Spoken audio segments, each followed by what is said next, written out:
9 ذی الحجہ لیلۃ الجمع. 9 ذی الحجہ مزدلفہ کی رات کے مسائل. 9 اور 10 ذی الحج کی درمیانی رات مزدلفہ میں بسر کرنا واجب ہے. 9 ذی الحجہ کو مغرب اور عشاء کی نمازیں قصر اور جمع کر کے مزدلفہ میں آ کر ادا کرنی چاہیے. دونوں نمازوں کے درمیان کوئی سنت یا نفل ادا نہیں کرنے چاہیے. دونوں نمازیں ایک اذان اور 2 اقامت کے ساتھ ادا کرنی چاہیے. مزدلفہ کی رات جاگ کر عبادت کرنے کی بجائے سو کر گزارنا مسنون ہے. نماز فجر ادا کرنے کے بعد قبلہ رخ کھڑے ہو کر اچھی طرح روشنی پھیلنے تک وقوف کرنا، دعائیں مانگنا چاہیے، یہ سنت ہے. آفتاب طلوع ہونے سے تھوڑا قبل روشنی پھیلتے ہی مزدلفہ سے منا روانہ ہو جانا چاہیے. عن جابر رضی اللہ عنہ فی حدیث حجۃ الوداع قال حتى اتى المزدلفة فصلى بها المغرب والعشاء بآذان واحد وإقامتين ولم يسبح بينهما شيئا ثم استجع رسول الله صلى الله عليه وسلم حتى طلع الفجر وصلى الفجر حين تبين له الصبح بأذان وإقامة ثم رقب القصواء حتى أتى المشعر الحرام فاستقبل القبلة فدعاه وكبره وهلله ووحده فلم يزل واقفا حتى أسفر جدا فدفع قبل أن تطلع الشمس. رواه مسلم.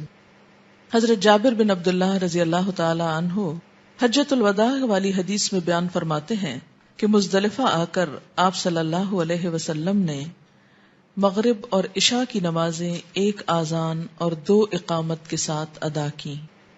دونوں نمازوں کے درمیان آپ نے کوئی دوسری نفل نماز وغیرہ ادا نہیں کی، یعنی صرف فرض پڑھے.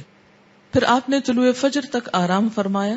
جب صبح نمودار ہوئی تو فجر کی نماز اذان اور اقامت کہنے کے بعد باجماعت ادا فرمائی.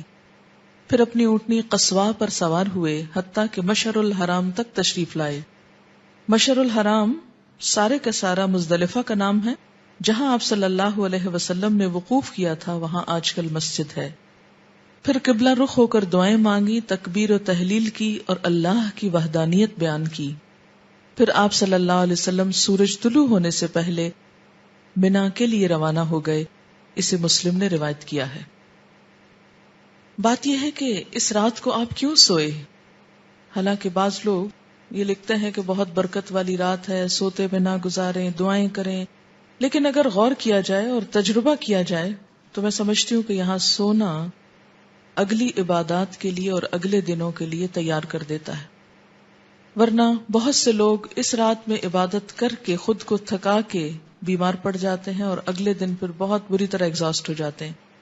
کیونکہ پچھلا آپ دیکھیے 8 تاریخ سے قافلے چلے ہوئے ہیں، رات منا گزاری، صبح میں آپ عرفات کی طرف گئے، دن آپ کا عرفات میں گزرا اور اس میں بھی وقوف ہے، کافی تھکن ہے.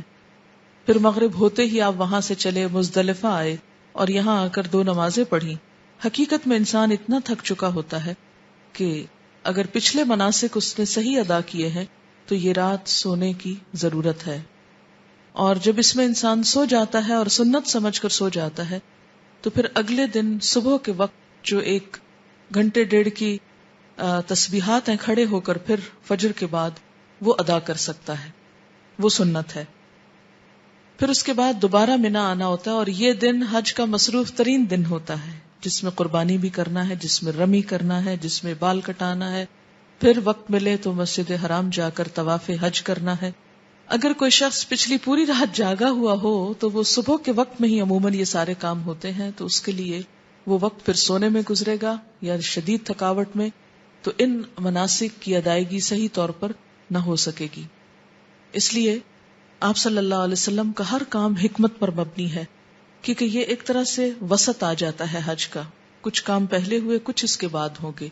تو اس میں اگر کوئی شخص اپنی عادت کے مطابق جاگ رہا ہے یا صبح میں جلدی اٹھ گیا ہے تو وہ اور بات ہے، لیکن کسی کو اٹھنے پہ یا جاگنے پہ مجبور کرنا یا سوئے ہوئے لوگوں کو دیکھ کے برا بھلا کہنا کہ یہ یہاں سونے کے لیے آئے ہیں، یہ ایک نادانی کی بات ہوگی.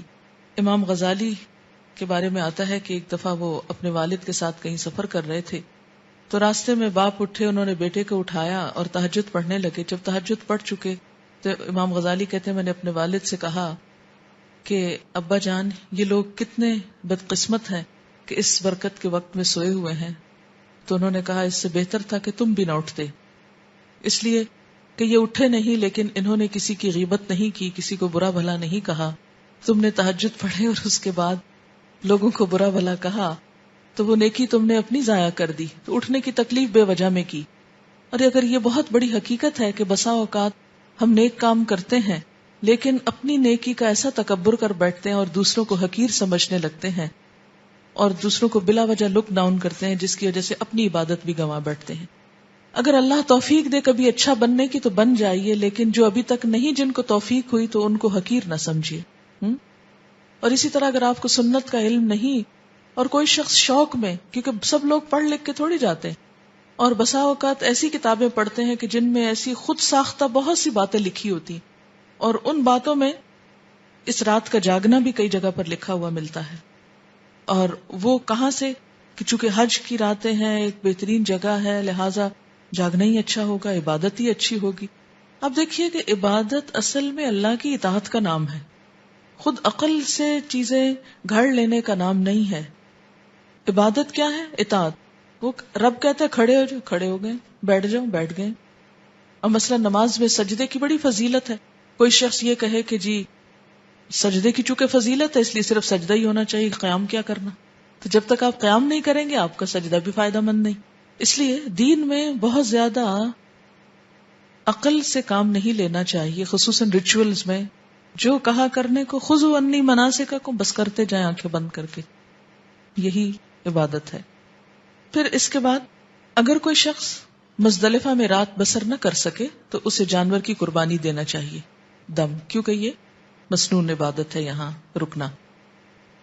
مزدلفہ سے طلوع آفتاب کے بعد نکلنے پہ کوئی دم یا فدیہ نہیں، کیونکہ نبی صلی اللہ علیہ وسلم کی سنت کیا ہے؟ سورج نکلنے سے پہلے ہی آپ مزدلفہ سے روانہ ہو گئے تھے. لیکن اگر بھیڑ ہے، رش ہے، گاڑیاں رکی ہوئی ہیں، بلاک ہے، سڑک بند ہے اور آپ کو وہیں پر دھوپ چڑھ جاتی ہے، دن کے 10 بج جاتے ہیں، کیونکہ بعض لوگوں کو بچتے ہیں اب، کیونکہ لاکھوں کا قافلہ وہاں سے روانہ ہوتا ہے اور یہ رات ایسی ہے جس میں سب کو یہیں پر ہونا ہے، الا یہ کہ کوئی اگر چلا گیا ہے تو وہ دم دے دے گا. تو اس صورت میں بسا اوقات سنتوں کی پیروی نہیں کی جا سکتی تو اس پر دم نہیں. اس لیے اگر تاخیر ہو گئی تو دم نہیں، ہاں اگر کوئی رہا نہیں تو اس پہ دم ہے. مزدلفہ میں نماز فجر عام دنوں کی نسبت وقت سے پہلے ادا کرنا مسنون ہے. عن عبداللہ رضی اللہ عنہ قال ما رأیت رسول اللہ صلی اللہ علیہ وسلم صلی صلاة الا لمیقاتها الا صلاتین صلاة المغرب والعشاء بجمع وصلی الفجر یومئذ قبل میقاتها رواہ مسلم.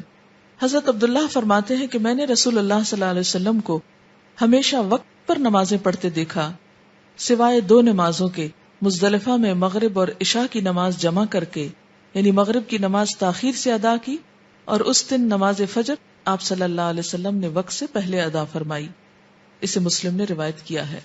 یعنی باقی سفر میں آپ وقت پر ہی پڑھتے رہے لیکن یہاں پر آ کر آپ نے جمع کی. ہاں اگر باقی سفر میں بھی یہ احتمال ہو کہ وقت پر پڑھنے سے قضا ہو جائے گی یا بہت تاخیر ہو جائے گی تو اس میں بھی جمع ہو سکتی ہیں.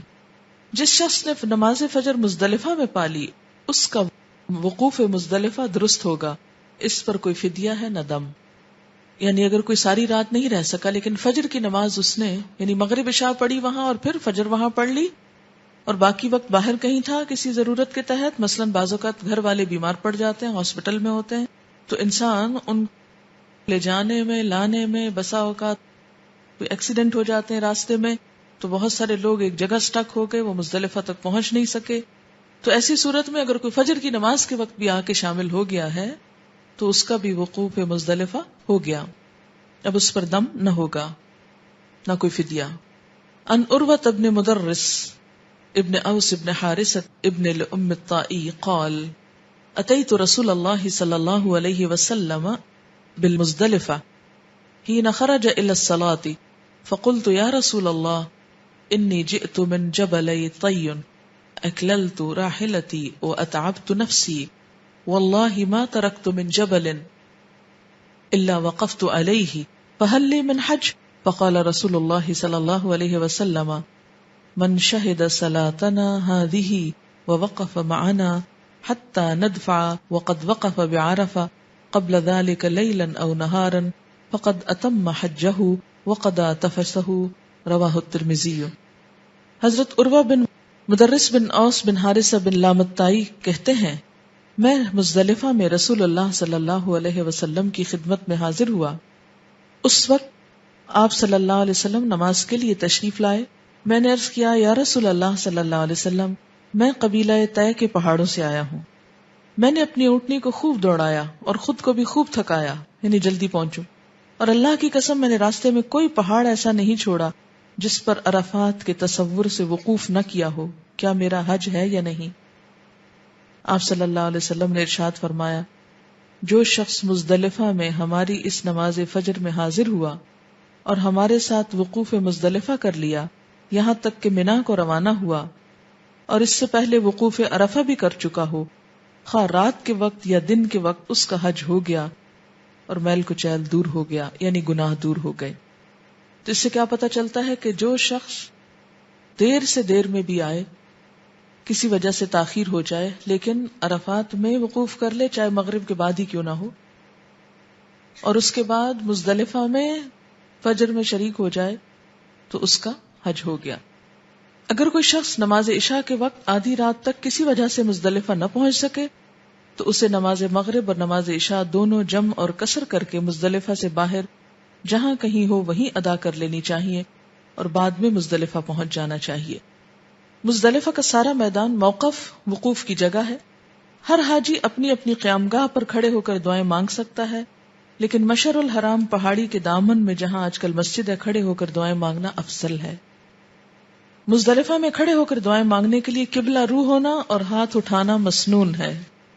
کمزوروں، بیماروں، بچوں، بوڑھوں اور عورتوں کو آدھی رات کے بعد مزدلفہ سے جانے کی اجازت ہے۔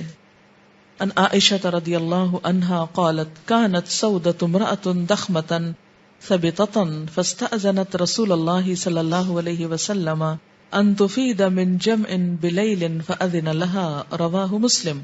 حضرت عائشہ رضی اللہ تعالی عنہا فرماتی ہیں حضرت ام المومنین حضرت سودا بھاری بھرکم خاتون تھیں، اس لیے انہوں نے رسول اللہ صلی اللہ علیہ وسلم سے رات کے وقت مزدلفہ سے منا روانہ ہونے کی اجازت چاہی تو آپ صلی اللہ علیہ وسلم نے ان کو اجازت دے دی۔ اسے مسلم نے روایت کیا ہے۔ یعنی جو معذور لوگ ہوں یا مشکل میں ہوں اور بہت بڑے ہجوم میں ٹریول نہ کر سکتے ہوں یا ان کے مرض کے بڑھنے کا اندیشہ ہو، ان کے لیے رخصت ہے۔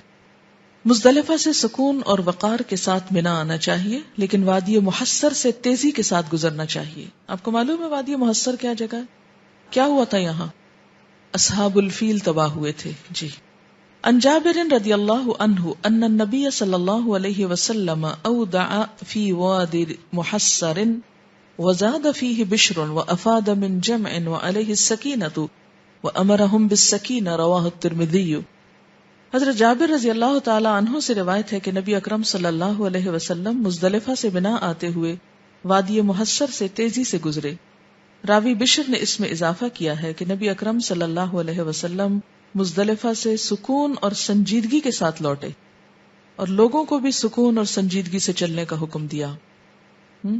وادی محصر سے تیزی سے گزرے لیکن باقی سفر سکون اور سنجیدگی سے۔ یہاں سے آپ صلی اللہ علیہ وسلم کے سفر عبادت کا انداز بھی معلوم ہوتا ہے۔ عموماً ہوتا یہ ہے کہ انسان جب بہت بڑے کراؤڈ میں ہوتا ہے تو بعض اوقات پینک ہو جاتا ہے، پریشان ہو جاتا ہے، گھبرا جاتا ہے، ہائے وائے مچانا شروع کر دیتا ہے، ہائے گرمی لگی، ہائے بھوک لگی، اور بعض اوقات ایسی حرکتیں شروع کر دیتا ہے جس سے دوسرے سب لوگوں کا سفر بھی اور تکلیف دہ ہو جاتا ہے۔ تو اس لیے صحابہ کرام نے اس چیز کو خاص طور پر نوٹ کیا کہ آپ صلی اللہ علیہ وسلم کا سفر کیا تھا؟ سکون کے ساتھ اور وقار کے ساتھ، سنجیدگی کے ساتھ۔